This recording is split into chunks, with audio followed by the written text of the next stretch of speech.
Hello and welcome back to the another episode of Daily News Quiz Analysis for IAS Prelims 2025. It is 14th April today, and in this video we are going to solve some important questions which could be very much relevant for your preparation. But as usual, before we'll start our discussion, I would like to give you the brief introduction about this initiative so that if you are new to our channel you will get more connected with us. You know, Basically in this video, we are going to discuss three types of questions, and these questions would be taken from three different sources.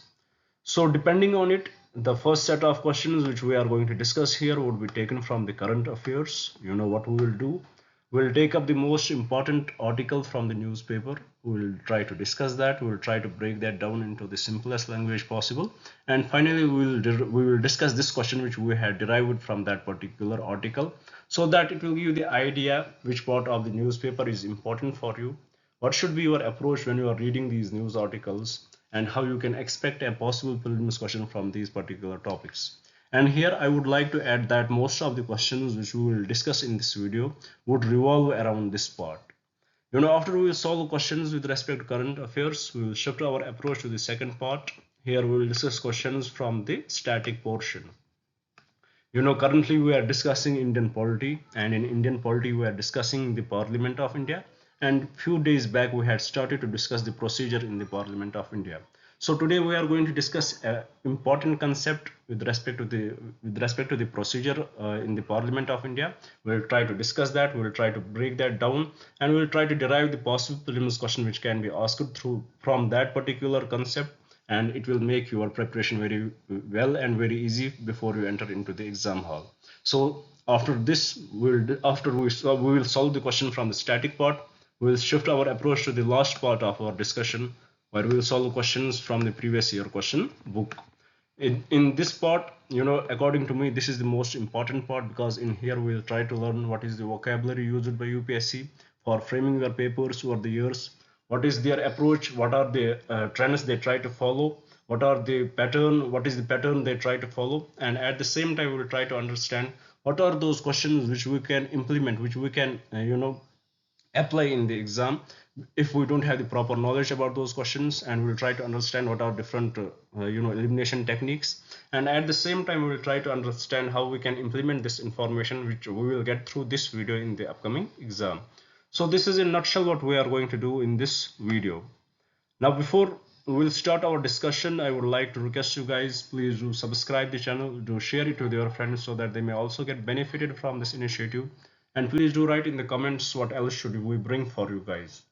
Now without any delay, let's have a look at the first question which we had brought today. You would have read throughout the newspapers from the day that Donald Trump entered his office that one thing which is always in the news is about the tariff wars which he had started, which he has started the tariff wars which he had implemented, and about the updates with respect to various tariffs which he has imposed on various countries. Now a few days back, or we can say few weeks back, I guess 1 week back, he in a way suspended these tariffs for 90 days, and only for China, except China, he suspended these tariffs for 90 days, and only now 10% tariff would be paid by all the other countries except China. For China it is 147%. For China it is 147%, which would be paid by them. 147% which would be imposed on them, and to it, many countries try to retaliate, and they know that the condition, how it can impact the economy, and they tried in the same way they tried to negotiate with the USA. So negotiations are going on, but what did China do? China did, as we know, that they went for the reciprocal tariff, and they imposed almost 127% of the tariff on USA's imports from the USA. So right now we are going to discuss what is going to be the impact of this tariff war which is currently between USA and China. So with this regard, first we should know how USA reached to it. If we look at the USA through the perspective how they had seen the world economy, what was their approach, and how they had always perceived the world economy to be, they always believed in, they had always championed the cause of the free economy. They always championed the cause of free economy. And if we look at the tariffs which they used to impose, it would be around 2% to 3% tariff rates they would have imposed. But here we have to discuss, this article gave the great insight about what inspires the Donald Trump to go for these huge tariff imposition on different countries. If we look at the Donald Trump's policy with respect to this, he has always believed that trade deficit is not good. And if we look at the USA, most of its partners enjoys this trade deficit. There are more imports from the other countries to US than exports from the USA.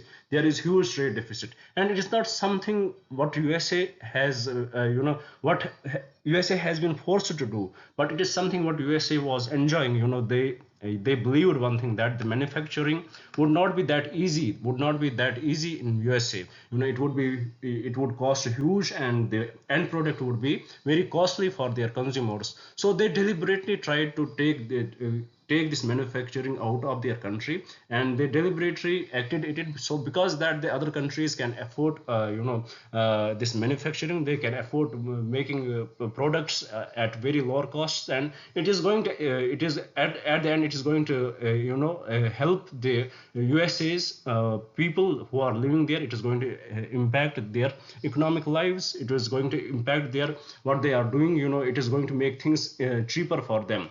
But while doing this, you have to understand one thing. When the USA went for this free trade, when they believed in this, one thing which they lost in this is the manufacturing sector. They had they did not enjoy that high in the manufacturing sector. Once this manufacturing sector was getting out of the USA, what did it impact? It impacted the middle class economy in there. So this middle class economy, which were daily wage workers who depended on the manufacturing, once it was taken out from the USA, so they became jobless and they did not like it. So they were very much against the policies of the US government, what they did to them. So these are the people who were always against the policies which were imposed prior to Donald Trump. So when Donald Trump came in, he promised them that they will he is going to give them the jobs, and he is trying to get in the manufacturing back to his country. But the real question here is, now the real question, what is the USA ready for the manufacturing? The manufacturing which the other countries has achieved, the quality in it, the technology in it, can USA replicate it? If we'll compare the technology, maybe USA can replicate better technologies than what other countries have done. But the real question is about the skills. For example, you need boot makers. Is USA's market ready for making the boots or other stuff? So this is going to be the real question, and here the author highlights that this action of the USA, this action of the Donald Trump, what he is doing, it is going to impact the global economy. It may lead to the recession of the global economy. And also here the author highlights that it is actually the economist who is the economist who is very controversial economics, named Peter Navarro. The Peter Navarro, who is the controversial economist, he is the person who is giving the advices to the Donald Trump. And about this Peter Navarro, the economist, he is very controversial, and he is not accepted by the wide economists around the world. According to them, he has very much bias towards the China, and that's how we are seeing right now how Donald Trump is dealing with the China and other countries. So with this is the whole story what had happened so far, and this article which was in the newspaper, it had highlighted everything with respect to this which we discussed here. So I hope with this you had got now the basic idea how USA from the very liberal from the liberal trade mindset to this, they had reached to this where they are imposing high tariffs on different countries. How this journey went for USA, how for them enjoying the trade deficit was very good for their people, but how they believe right now the US's president Donald Trump believes that the trade deficit is problem for them, and he wants to get in the manufacturing. And also I hope you understood now how it is going to be difficult for USA to deal with this issue, as it can lead to the recession in that particular country, and it can lead to the inflation in that particular country, because the same product which was being made, for example, for $2 will be made for $5.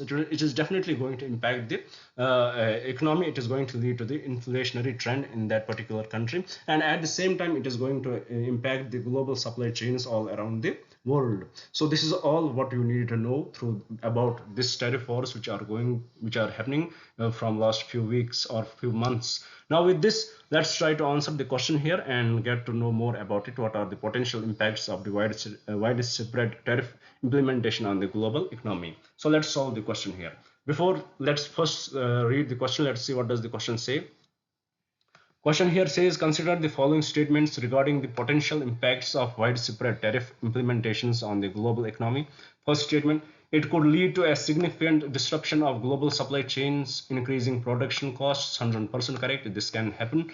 As we discussed how USA is trying to bring in manufacturing back to USA, how it can impact because of they don't have the required skill set for that. The technology may be different, and it can definitely impact the global supply chains and also increase the production cost and lead to the inflationary trend.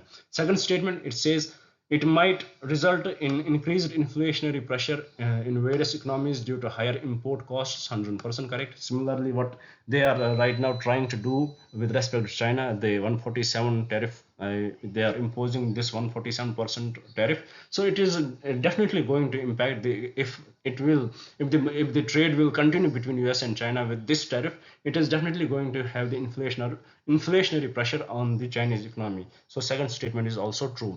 Third statement, it will invariably lead to a strengthening of multilateral trade organizations such as WTO as nations seek dispute resolution. Totally incorrect.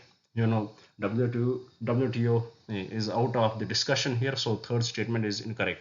Fourth statement, it could cause a decrease in international investment flows due to increased economic uncertainty. 100% correct. This is true, and this is happening right now. So with respect to this question, the correct statements are statement 1, statement 2, and statement 4. And from the code given below, the correct code would be option A, and it would be the correct answer to this question. So with this, I hope you had understood this question, and with respect to this tariff wars, this was the last discussion. We had discussed various types of questions with respect to it if you would had watched my videos.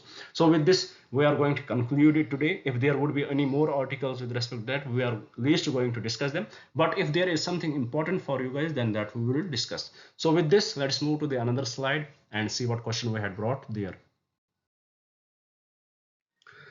Well, here the question is about the decline of traditional seed varieties. With respect to this, there was a beautiful article in the newspaper today, and it talked about the saving traditional varieties of seeds. It was in the newspaper. It talked about saving traditional varieties of seeds. If we will look, if for example, if you will look at what are the foods you are consuming now, and if you have if you have fatherly figure at home, or you have grandparents at at your homes, and if you tell them what is the difference between the foods which we are eating now and the foods they were consuming then, what is the difference, you would often hear them saying that the food right now is not that good what they used to eat. The taste was different, the nutrition was different, the nutritional quantity was different, and all that stuff was different. But finally, right now, if we are seeing that there is definitely the decline of this traditional seed variety, the traditional food which we used to eat, there is definitely decline in it. And here the author highlights, in the article, the author highlighted few reasons why there is this decline. First, the author highlighted the consumer demand. It is one of the reason why there is decline in the traditional tree seed varieties. The reason is, if we look at the traditional seed varieties, for some, if we look at this, for some foods they did not taste well, but the nutrition value was different, and we had been habitual of eating now the high variety seeds, hybrid seeds, hybrid foods, and we had become habitual of that. We are becoming addicted to that, and the people who are consuming that, they demand these foods irrespective of what our elders used to eat. So there is definitely consumer demand for these hybrid seeds. That is one of the reason there is decline of tradition, when the people did not want to eat the tradition traditional food, why would the producers produce that? Why would the farmers go for the production of those foods which are not going to render them, which are not going to give them the benefit what these hybrid foods would give them? So first reason highlighted by the author was the consumer demand. The second thing which was highlighted by the author was the seed availability. Availability. This is also one of the reason. Right now, if we look at the companies who are the if we look at the different companies or investors, they are monopolizing the market, and they know which will render them the business, which will render them the most profit. And that is why the seeds which they are giving, giving those seeds which are going to in a way increase their profit. And it is only the hybrid seeds, they are making these seeds available, they are enjoying the monopoly in this. And what this leads to, it leads to, if only these seeds are available in the market, the farmers do not have any other choice, so they are forced to buy these seeds. This is the second reason which the author highlighted. And the third reason which he highlighted was the skewed government policies. Here we cannot blame government totally for that. If we look at after we got our independence, first if 5-year plan was majorly focused on our food security and agriculture, if you remember that. So with respect that, we know that we were a very much food deficient country, and we depended highly on the imports, and we were not in a position, the food which we produced was not enough for the whole country. So there was definitely the need for the hybrid varieties, and the green revolution came in, and these hybrid varieties took over. And because of the green revolution, we became the food exporting country. So it is, yes, it is definitely because of the green revolution, the government policies which in a way which was a need at that time. But at the same time, what we can blame government, that at the same time they were promoting the hybrid seeds, they should have kept this traditional seeds alive. They should have kept the concept of this traditional seeds alive. They should have promoted both at the same time, which they did not. And because of that, there is definitely decline in the traditional seeds. And if we look at the question which the article here raises, the question that what is the need for the saving of the traditional varieties of the seeds. If we look at the traditional varieties of seeds, there is definitely great things about it. For the traditional varieties, you don't need that much fertilizers. They are very well versed with the soil they are sowed in, so they are very much fertile. They are very much they friendly with that soil, so you don't need those fertilizers. They are very much drought proof seeds. If there is any drought or there are no rains, they least get impacted by these natural calamities. So definitely they are way better with respect to this, and in a way they had always secured the food in our country. So but the time has changed, how we shifted from the traditional to the hybrid. It has impacted our geography. It has in a way helped us, but at the same time we have become more vulnerable to the natural calamities. So that is the real need to bring in the traditional varieties. The government has to step in, and they had stepped in. We had seen how they try to promote millets and different other seeds. So it is right time for the government to step in and promote other traditional seeds, so that it can secure the food in our country. So with this I hope you had understood this argument, what was given in the news article. Now let's solve the question and see what were the other reasons other reasons which contributed to the decline of the traditional seed varieties through this question. The question says, which of the following factors contribute significantly to the decline of traditional seed varieties in India? First statement, promotion of high yielding varieties and hybrid seeds, 100% correct. Second, increased focus on commercial agriculture and monoculture, 100% correct. Usually agriculture was something for the families used to do agriculture for feeding themselves, but once the agriculture became commercial, so farmers their demand changed, and they started working on the demand of the people, and they started believing in earning more profit, and it is one of the reason for shifting to high yielding seeds irrespective of the and ignoring the traditional seeds. So second statement is also true. Third statement, lack of adequate storage and preservation facilities for traditional cereals. That is also true, and that we have to believe it is true because we are a developing country. Fourth statement, decreasing awareness and knowledge about the benefits of traditional varieties among farmers. That is also correct. So with respect to this question, the correct statement would be option D. Correct statements are, all the four statements are correct, and correct option would be option D. With this, let's move to the another slide and see what question we had brought there. Well, here it is the question about the robot exclusion protocol. You know why we brought this question? Actually, there was discussion about the Ghibli images, how morally they are correct, how ethically they are correct. You know, right now the trend of Ghibli images, how they are depicting the art and all that stuff. So with respect to this, the question was whether they come into the legal framework, like are they invading the copyright? And the answer to this is no, they are not invading the copyright, because it is getting the inspiration.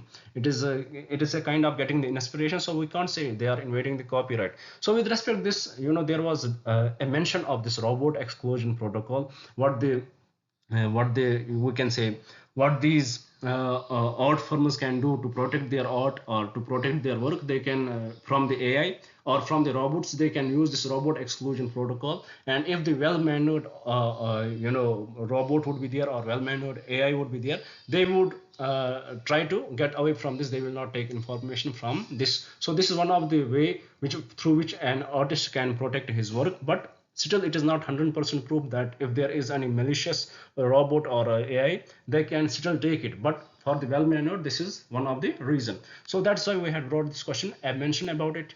Makes it important for your prelims exam. So let's solve the question here. The question says, regarding the robot exclusion protocol, consider the following statements. First statement, it is a mandatory protocol that web robots must adhere to. Totally incorrect. Second statement, it is used by website owners to instruct web robots about which areas of their website should not be processed. 100% correct. And whether the robots will follow that or AI will follow, that would depend on how well they are made, or how well mannered they are. Third statement, it guarantees the sensitive information on website will not be accessed by any web robot. This is totally incorrect. It will not be accessed by the well-mannered, but any malicious robot, then they are going to crack it. So third statement is incorrect. Fourth statement, it is a security measure designed to prevent all forms of cyber attack. Totally incorrect, very extreme statement. So with respect to this question, the correct statement would be statement 2 only.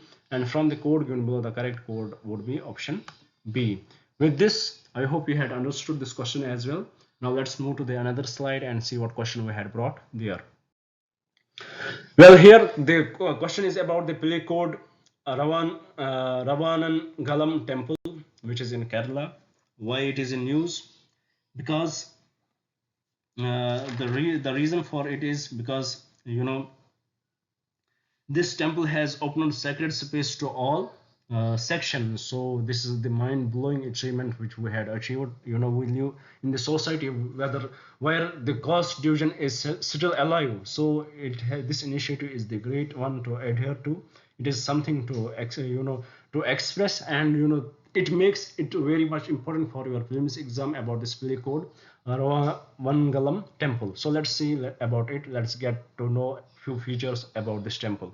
So question says, regarding the Pilikode Ravanangalam temple, consider the following statements. It is located in Kasaragod district of Kerala, known for its rich Theyyam tradition. 100% correct.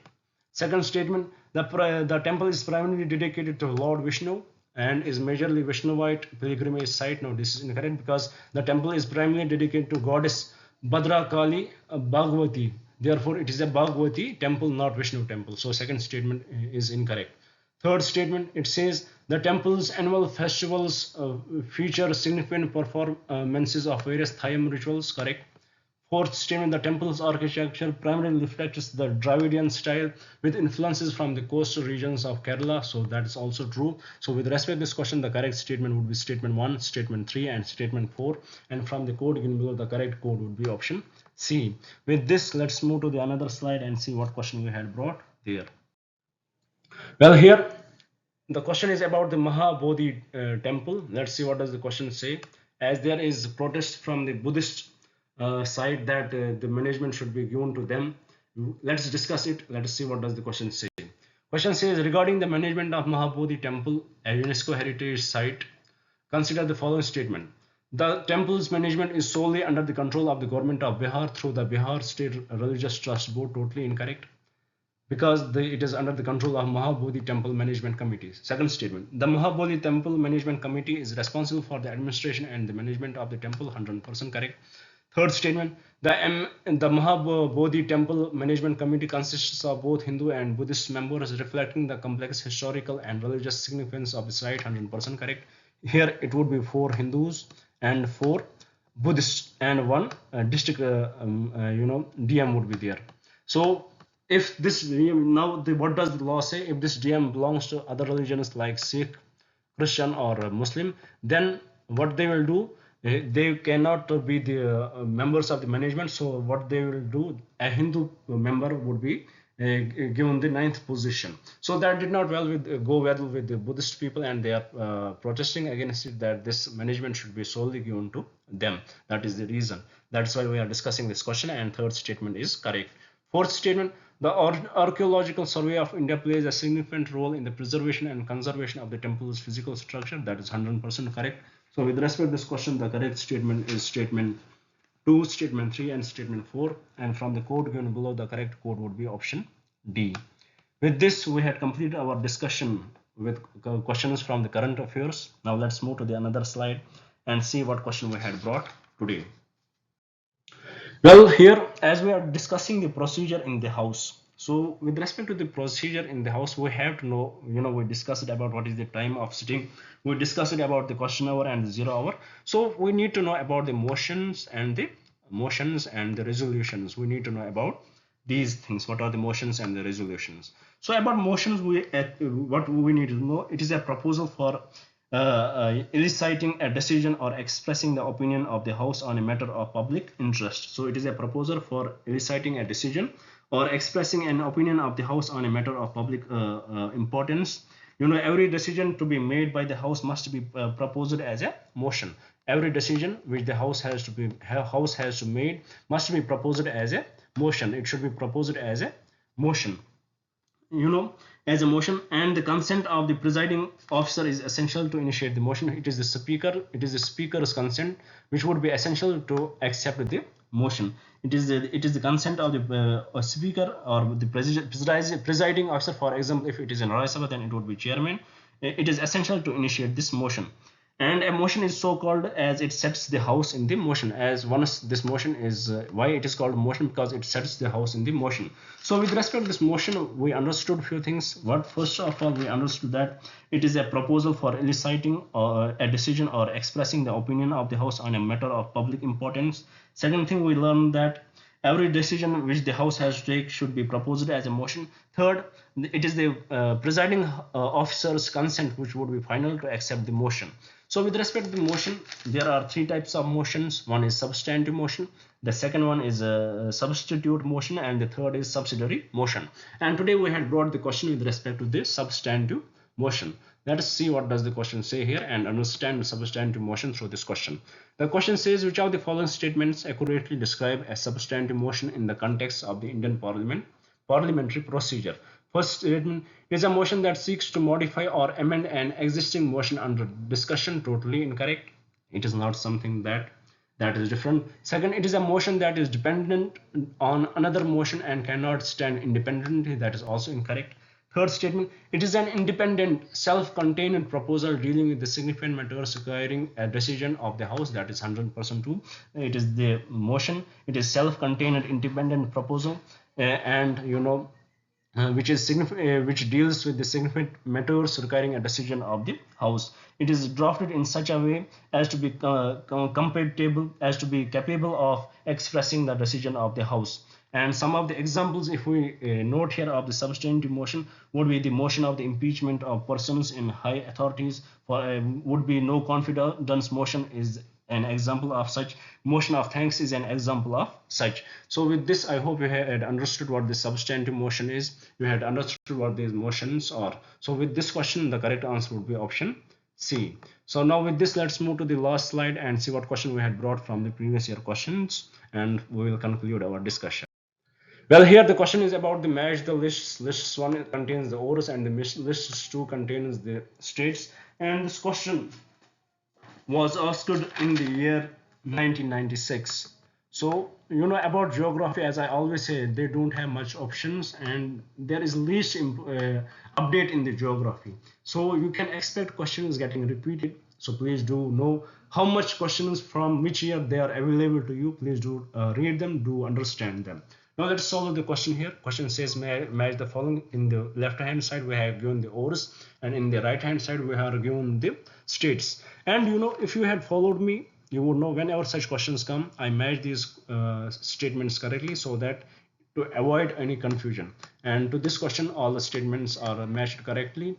The manganese is mostly found in Madhya Pradesh, nickel in Odisha, lead and zinc in Rajasthan, and asbestos in Andhra Pradesh. This asbestos is usually used in automobile industry. So with this, in the rubber industry, if I will be more precise. So with this, we had completed our discussion. I hope you would like the video. I hope you would share it with your friends. And I definitely hope you would subscribe the channel. Thank you for staying with me. Thank you very much and have a nice day.